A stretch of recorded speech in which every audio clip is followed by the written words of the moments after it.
Hello guys, তোমাদের কি রাতের ডিনার করা হয়ে গেছে? আর এই দেখো আমি নিয়ে বসেছি বিরিয়ানি। এটা আমার বোন রান্না করে পাঠিয়েছে। এক টিফিন কারি আমার জন্য দিয়েছে, আরেক টিফিন কারিতে করে আমার দাদার ছেলেকে দিয়েছে। আর এই মাংসটা আমার, আর এই স্যালাডটা আমার।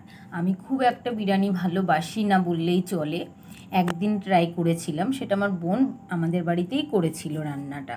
আর আজ এটা ওদের বাড়ি থেকে পাঠিয়েছে, ওর বর দিয়ে গেছে বিকেলবেলা। তো আমাদের তো তখন খাওয়া দাওয়া কমপ্লিট হয়ে গেছিলো, তাই এখন রাতে এই খাবারটা খাবো।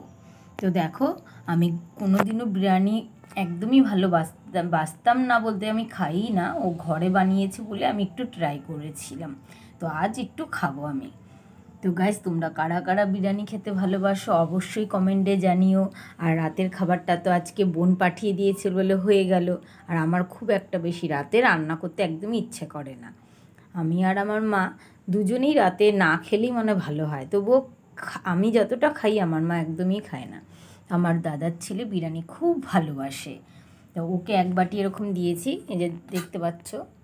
একদম কিন্তু বাটিটা ছোট নয় গাইস, দেখো একটু ভালো করে, বাটিটা ভালোই বড়। তো আমি তো এতটা একদমই খাবো না, এখান থেকে আরও একজনকে দেব।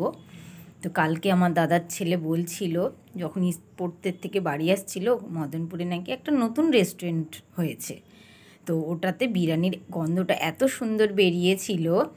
তো ও বাড়িতে এসে ওর মাকে বলছে, মা আমাকে রোজ ওখান থেকে বিরিয়ানি খাওয়াবা।